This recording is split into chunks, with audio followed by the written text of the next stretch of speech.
छीनता, आबो दाना बंद नहीं करता, सूरज को हुक्म नहीं करता कि इसके आंगन में रोशनी नहीं फैलानी, चांद को नहीं रोकता कि तेरी किरणें इसके वेड़े में नहीं पड़नी चाहिए, बल्कि अल्लाह जब किसी से नाराज होता है सजदों की तौफीक छीन लेता है। सजदों की तौफीक छिन गई तो फिर समझो अल्लाह नाराज है, अल्लाह राजी नहीं है। और अगर सजदों की तौफीक नसीब हो जाए, किसी ने वासफ अली वासफ मरहूम से पूछा था कि कैसे हमें पता चलेगा कि हमारी नमाज कबूल हो गई है, तो उन्होंने कहा था एक नमाज के बाद दूसरी अता हो जाए तो समझ लो पहली कबूल हो गई है। तो नमाजों का नसीब होना ये अल्लाह की रिजा और अल्लाह की खुशनुदी की दलील है, और सजदों की तौफीक का छिन जाना ये अल्लाह की नाराजगी की दलील है। मैं और आप देखें कि हम कहाँ खड़े। देखिए दौलत तो कुफ्फार को भी मिलती है, अल्लाह दौलत उसे भी देता है जिससे राजी है, उसे भी देता है जिससे नहीं राजी, लेकिन सजदों की तौफीक उसे ही देता है जिस पे वो राजी है। तो पंज गाना नमाज शियारे जिंदगी बना लीजिए, नमाज कज़ा ना होने पाए। क़यामत के दिन बेनमाजी उस सफ में खड़ा होगा जिस सफ में नमरूद खड़ा होगा, जिस सफ में हामान खड़ा होगा, कारून खड़ा होगा, शद्दाद खड़ा होगा। मुझे बताइए हम में से कोई ये गवारा करता है हम उस सफ में खड़े कर दिए जाएं जहां दुश्मनाने खुदा खड़े हों? आज कोई नमाज पढ़े या ना पढ़े, हशर के दिन हुक्म होगा कि अल्लाह के हुजूर सजदा करो। हर कोई सजदा करना चाहेगा, जो नहीं पढ़ता वो भी करना चाहेगा, लेकिन बेनमाजी की कमर अकड़ जाएगी, वो आरजू रखने के बावजूद सजदा नहीं कर पाएगा। कुरान बताता है कुछ लोग जहन्नम को धकेले जा रहे होंगे, उन्हें कुछ लोग पूछेंगे मा सलकाकुम फी सकर, तुम जहन्नम को क्यों जा रहे हो, क्या हुआ तुम्हें? तो वो जवाब में क्या कहेंगे? लम नकु मिनल मुसल्लीन, हम नमाज नहीं पढ़ा करते थे। सबसे पहला हिसाब कयामत के दिन जो बंदे से लिया जाएगा वो नमाज का लिया जाएगा। पहला सवाल बंदे से ये होगा। यार चिड़ियां भी रब की तस्बीह बोलें और अशरफुल मखलूकात सोया रहे। जब सुबह का वक्त होता है हशरातुल अर्ज़ भी बिलों से निकल के रब की तकदीस के तराने पड़ रहे होते हैं।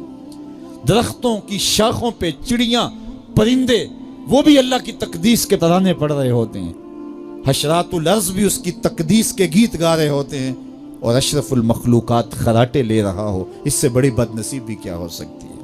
आइए पंज गाना नमाज शियारे जिंदगी बना ले। इस मजलिस में अगर कोई बेनमाजी है तो आज अज़्म मुसम्मम करके यहाँ से लौटे कि आज के बाद नमाज नहीं छोड़ूंगा। और अगर आप पंज गाना नमाज की आदत रखते हैं तो आपको मुबारक हो, लेकिन ये अज़्म करके जाइए अपने घरों में, अपने अज़्ज़ा व अक़रबा और अपने दोस्तों में इस जोर से तलकीन और ताकीद करेंगे नमाज की कि वो पक्के नमाजी बन जाएंगे। बंदा बंदगी से सजता है, जिंदगी आमद बराए बंदगी, जिंदगी बे बंदगी शर्मिंदगी। अगर जिंदगी में बंदगी नहीं तो जिंदगी के पल्ले है क्या? उलमा ने लिखा है कि ये सारे दरख्त हालते क़याम में हैं, चौपाई हालते रकू में हैं, मेंढक तशहुद में हैं और हशरातुल अर्ज़ सजदे में हैं।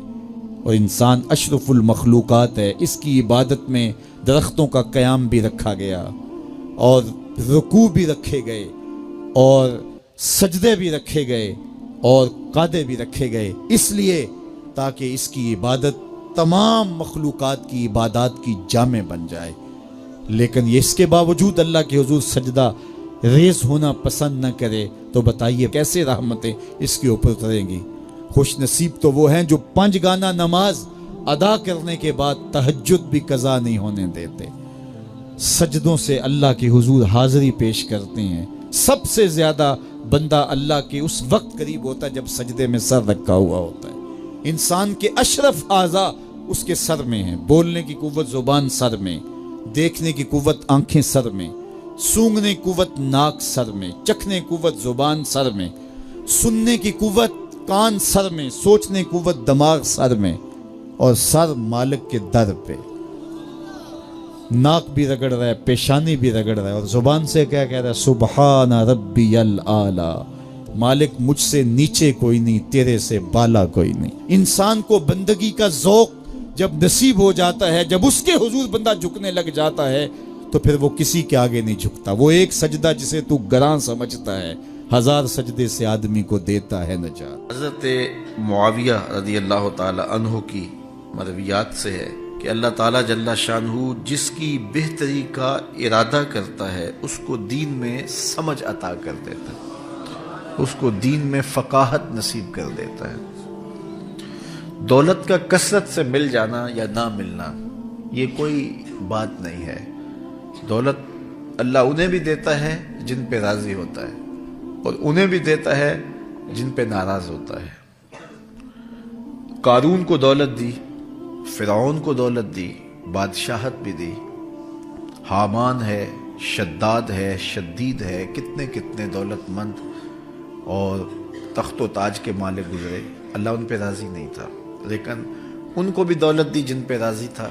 حضرت عثمان غنی کو دولت عطا کی، حضرت عبد الرحمن ابن عوف رضی اللہ تعالیٰ عنہ کو صحابہ میں سب سے زیادہ دولت مند حضرت عبد الرحمن ابن عوف تھے، ان کو بھی دولت عطا کی، اور بھی لوگوں کو، حضرت سلیمان کو پیغمبری بھی دی، دولت بھی دی، بادشاہت بھی دی۔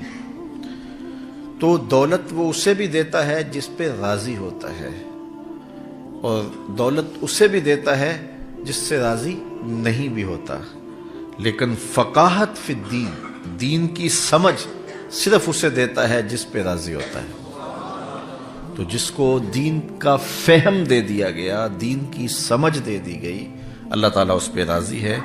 جس کی بھلائی چاہتا ہے، جس کی بہتری چاہتا ہے، اس کو اللہ تعالیٰ جل شانہ دولت دین دے دیتا ہے اور دین کی سمجھ عطا کر دیتا ہے۔ حضور علیہ الصلوۃ والسلام کا ایک اور فرمان سن لیجئے، جو ایسے راستے پہ چلا جس میں وہ علم کی تلاش کرتا تھا، جو علم طلب کرنے کے لیے کسی راہ کا مسافر ہوا، سہل اللہ لہ بہ طریقا الی الجنہ، تو وہ جنت کے راستے پہ چلا۔ جتنے قدم اٹھاتا ہے وہ جنت کی طرف قریب ہوتا چلا جاتا ہے۔ تو راہ علم کے سفر میں اللہ نے اتنی برکتیں رکھی ہیں۔ حضرت سلیمان علیہ السلام کو اللہ نے اختیار دیا، یا دولت لے لو، یا بادشاہت لے لو، یا پھر علم لے لو۔ ان تین چیزوں میں اللہ نے ان کو ایک چیز اختیار کرنے کا اختیار دیا، یا دولت لے لو، یا بادشاہت لے لو، یا علم لے لو۔ انہوں نے کہا مالک مجھے علم دے دے۔ کہا اچھا تو نے علم کو اختیار کیا، دولت اور بادشاہت اس کے صدقے دے دی۔ ایک زمانے میں ایک ملک نے دوسرے ملک پر قبضہ کر لیا، تو جو بادشاہ وقت تھا اس کو گرفتار کر لیا۔ تو جب گرفتار کر کے دربار میں لایا گیا تو وہ جو دوسرے ملک کا محکوم بادشاہ تھا وہ سامنے کھڑا ہے، تو اس نے اس کو کہا کہ میں بھی چونکہ بادشاہ ہوں اور تم بھی اس سلطنت کے شہنشاہ رہے ہو، تو میں تمہیں قتل نہیں کرتا، تمہیں معاف کرتا ہوں، اور اب اس ملک میں تمہیں کوئی عہدہ دینا چاہتا ہوں۔ اب تم بتاؤ تم کون سا عہدہ قبول کرو گے؟ اب ہمارے حکمران ہوتے ہیں وہ کہتے ہیں وزیر خزانہ لگا دو، لیکن اس نے کہا مجھے معلم لگا دو، مجھے ٹیچر لگا دو۔ تو وہ بادشاہ ہنس پڑا، کہنے لگا پھر دوبارہ بادشاہی چاہتے ہو؟ تو یہ بادشاہی ہے، یہ شہنشاہی ہے۔ تو جو راہ علم پہ چلا وہ جنت کے راستے پہ چلا، اللہ اس کے لیے جنت کی راہیں بھی آسان کر دیتا ہے، اور دنیا پہ بھی اللہ تعالیٰ اس کو عزتوں سے نوازتا ہے۔ تعلیم و تعلم کا جہان حقیقی جہان ہے۔ تو باقاعدہ 8 سال کا کورس کرے یہ تو ہر شخص کے لیے ممکن نہیں ہے، لیکن سب کے اوپر لازم ہے کہ وہ ضروریات دین سیکھے۔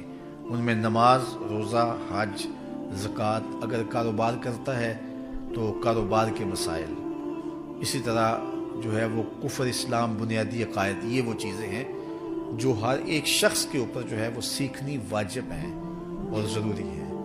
تو ان کو سیکھنے کے لیے علمی حلقوں میں جانا، بیٹھنا، علماء کی صحبت میں بیٹھنا، یہ اپنے اوپر لازم کر لیں۔